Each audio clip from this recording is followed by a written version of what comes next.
Pakaian yang dipakai 70.000 pengikut Dajjal. Orang-orang Yahudi Isfahan atau Ashbahan di Khurasan, Iran, akan menjadi pengikut setia Dajjal. Jumlah mereka sebanyak 70.000 orang dan menyambut kemunculan Dajjal pada akhir zaman. Di antara ciri Yahudi pengikut Dajjal itu adalah mereka mengenakan busana berupa jubah berwarna hijau. Ini sebagaimana hadis Nabi Muhammad SAW telah menceritakan kepada kami. Mansur bin Abu Muzahim telah menceritakan kepada kami. Yahya bin Hamzah dari Al-Auzai, dari Ishaq bin Abdullah dari pamannya Anas bin Malik, Rasulullah SAW bersabda, Dajjal diikuti Yahudi Ashbahan sebanyak 70.000. Mereka mengenakan jubah hijau. HR Muslim nomor 5237.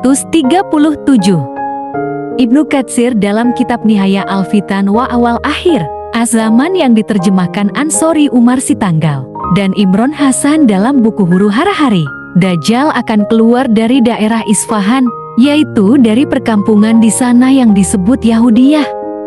Waktu itu dia dibantu oleh 70.000 bala tentara Yahudi yang tinggal di kota itu. Mereka bersenjata lengkap dan mengenakan pakaian kebesaran berupa jubah hijau.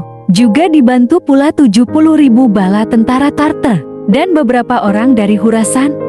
Dalam penjelasan dalam hadis tentang sebagaimana syarah hadis Imam Muslim dijelaskan bahwa yang dimaksud atau yalisatu adalah pakaian khas Yahudi yang bergaris berwarna hijau.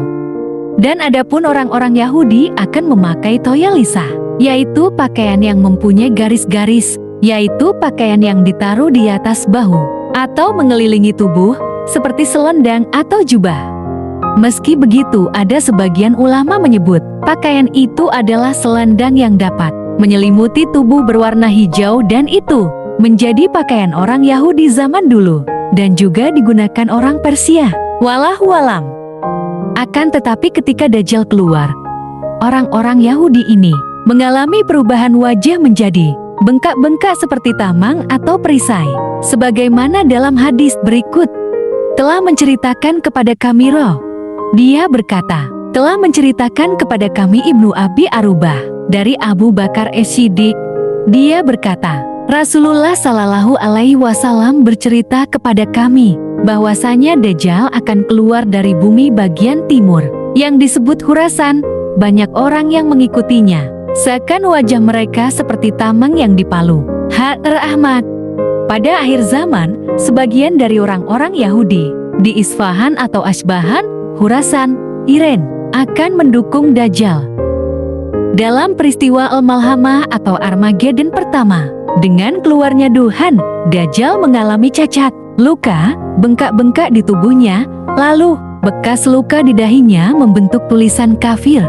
Orang-orang Yahudi Khurasan pun merawat Dajjal. Setelah itu Dajjal bersama 70.000 Yahudi Khurasan muncul dengan beberapa kaum yang wajah mereka seperti perisai atau tamang yang dipukuli.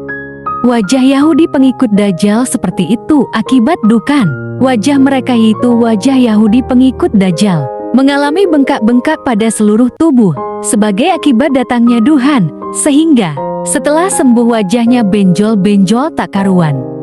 Sampai Rasulullah SAW menggambarkan seperti perisai yang dipukuli. Seluruh orang kafir, termasuk Yahudi dan Nasrani di dunia akan mengalami hal yang sama. Tubuh mereka bengkak-bengkak dan mata serta telinga rusak. Dimulailah perang Armageddon 2 antara kaum muslim dan orang-orang kafir Yahudi yang dipimpin Dajjal. Peperangan ini berlangsung lama.